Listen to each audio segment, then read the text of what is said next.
Hola, espero que se encuentren bien. Nosotros somos el equipo 3 conformado por Rosas Moreno, Dylan Yael, Sánchez Barrera, Rubén Alejandro, Juárez Galloso Alejandro y yo Bolaños Cruz Uriel. Y hoy les venimos a exponer acerca de las políticas del sexenio de José López Portillo. La política económica en lo político fue en el periodo de 1976 a 1982, bajo la administración del presidente de José López Portillo, fue de rápido desarrollo económico para México, con 4 años de crecimiento en el Producto Nacional Bruto Real de más de 8% anual, uno de los más acelerados en el mundo. Sin embargo, al mismo tiempo, las importaciones se liberalizaron y a pesar de que el valor de las exportaciones del petróleo se incrementaran dramáticamente, no fue lo suficiente para pagar las importaciones adicionales que duplicaron el volumen entre 1977 a 1981, pues con un gran déficit en la balanza de pagos, la deuda externa más grande del mundo y un mercado débil de petróleo, México fue eventualmente forzado a devaluar el peso un 70% en febrero de 1982. En la política educativa del sexenio de José López Portillo, se llevó a cabo un diagnóstico de la situación escolar a nivel básico y se diseñó el Plan Nacional de Educación. Además, se identificaron bajos índices de eficiencia en los primeros grados de la primaria. Por esta razón, uno de los objetivos prioritarios del Plan Nacional de Educación fue la educación preescolar y la puesta en marcha del programa Educación para Todos, cuya meta era atender a todos los niños con rezagos educativos.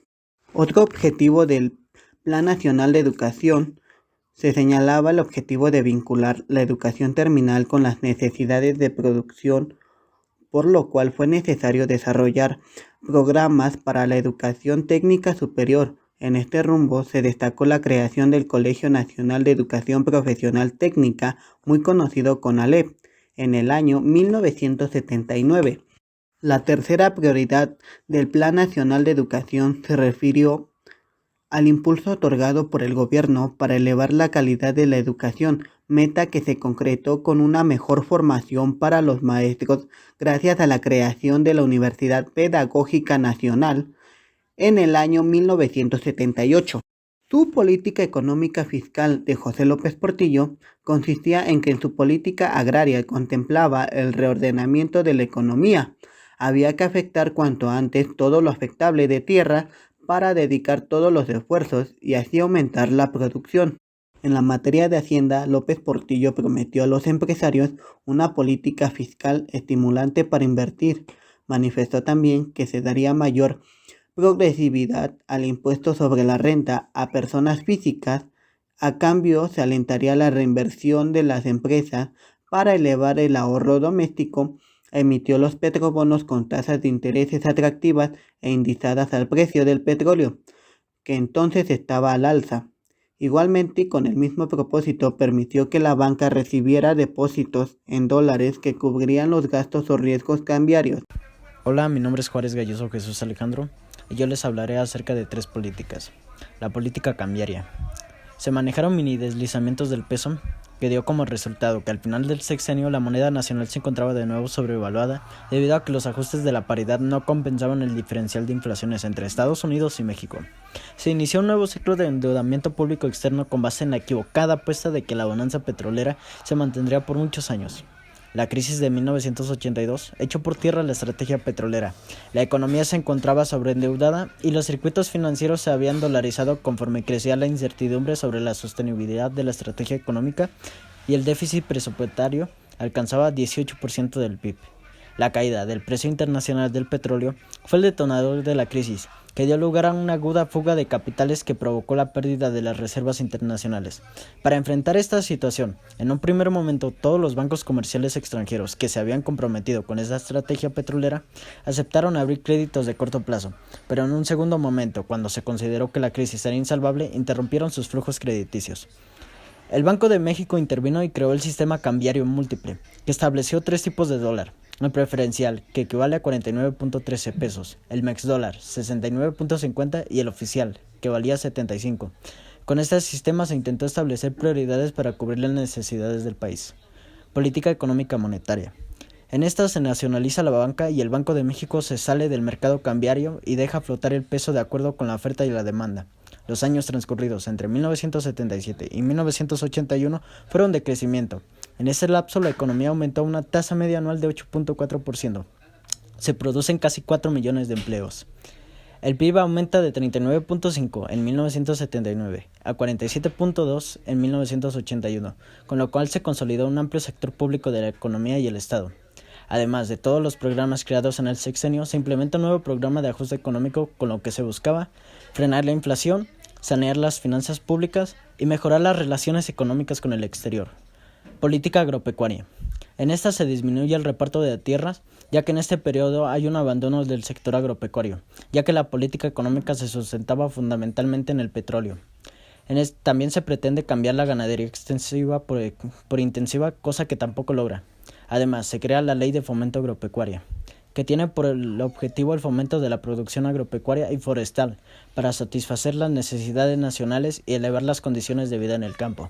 Además, también se implementa el sistema alimentario mexicano, que esta fue una política pública destinada a atender las necesidades alimentarias de la población, así como la incentivación a la producción y consumo de alimentos básicos en México durante los primeros años de la década de 1980. Política económica exterior.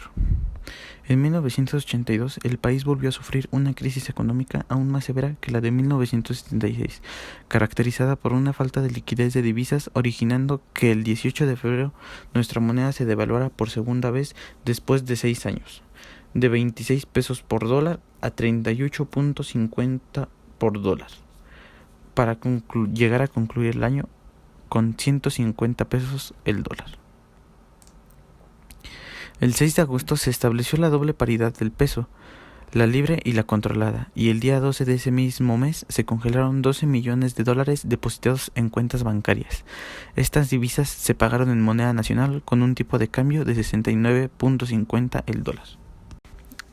En los primeros años de su gobierno, restableció relaciones diplomáticas con España en consecuencia de la muerte de Francisco Franco. En Nicaragua, en 1979, México rompe relaciones con la dictadura de Somoza y apoya la revolución sandinista. Política económica industrial obrera.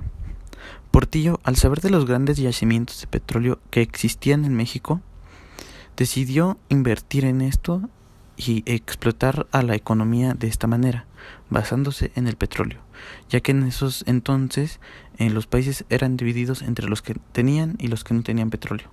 Cabe destacar que una economía se base en esto puede llegar a ser muy volátil, ya que sus precios pueden llegar a caer, lo que le pasó a Portillo a finales de su sexenio, y toda la inversión que realizó no pudo ser recuperada, lo cual fue que generara una fuga de capital y que quebraran muchas empresas, causando la devaluación del peso. Préstamos solicitados. El 23 de diciembre de 1976 fueron ratificados los acuerdos que se hicieron en octubre de ese mismo año con el Fondo Monetario Internacional. Por medio de este acuerdo, el Fondo Monetario otorgaba a México 1.200 millones, todo esto gracias a la inversión que se realizó en el sector petrolero y pues su caída en esos mismos años. El 10 de noviembre se firmó una carta de intención con el Fondo Monetario a fin de recibir 3.790 millones de dólares en el periodo de 1983 a 1985 y su aval para reestructurar la deuda. Al término del sexenio, hizo que la deuda ascendiera a 87.400 millones de dólares. Esto representó un incremento del 240% con respecto a 1976. Planes y programas que surgieron durante su sexenio.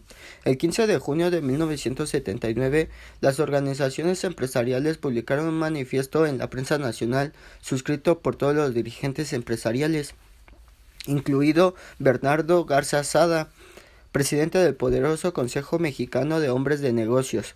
Decía el manifiesto: la producción, el ahorro, la inversión y el empleo en los últimos 2 años han tenido un crecimiento importante como resultado de la solidaridad responsable y activa de todos los sectores sociales que ha generado la Alianza para la Producción, por lo cual el panorama de México a mediano y largo plazo es sumamente positivo. Sin embargo, las organizaciones consideraron indispensable luchar contra la inflación y para ello pidieron a todos los empresarios que se comprometieran a realizar un decidido y constante esfuerzo para frenar el alza general de los precios de mercancías y servicios. En julio de 1979 tuvieron lugar las elecciones federales para renovar la Cámara de Diputados, primeras que se realizaban después de la reforma política. Esta creó para los partidos políticos un amplio espacio que les dio acceso a los medios de comunicación y les proporcionó recursos para financiar sus campañas, al menos parcialmente. Sectores económicos que impulsaron el crecimiento en el sexenio. En junio de 1980 fue reelegido el presidente del CCE, Prudencio López, quien declaró que la inversión privada y la economía en general seguirían avanzando vigorosamente. Afirmó también que aunque la inflación alcanzaría una tasa de 20 y 23%, se esperaba que en 1981 el proceso inflacionario tendiese a la baja porque el gobierno estaba disminuyendo el circulante y se estaba abatiendo sensiblemente el proceso de dolarización del país. En 1981 ilustra la reconciliación entre empresarios y Estado. Desde mediados del año, la revista Razones publicó 2 artículos en los que planteaba las dificultades financieras de Alfa. El rumor no era injustificado. Según la revista, el grupo industrial intentó diversificar sus actividades, creció sin la planeación adecuada y tuvo dificultades para consolidar nuevas empresas en ramas de la producción que no conocía.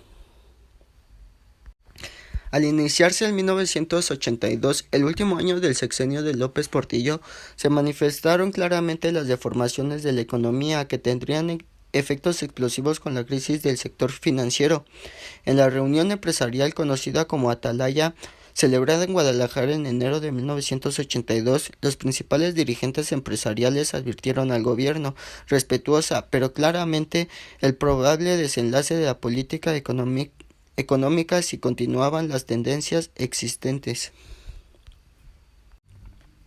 En julio de 1982, el CCE prometió redoblar sus esfuerzos de inversión y producción para preservar la libertad económica y no permitir una mayor intervención del Estado.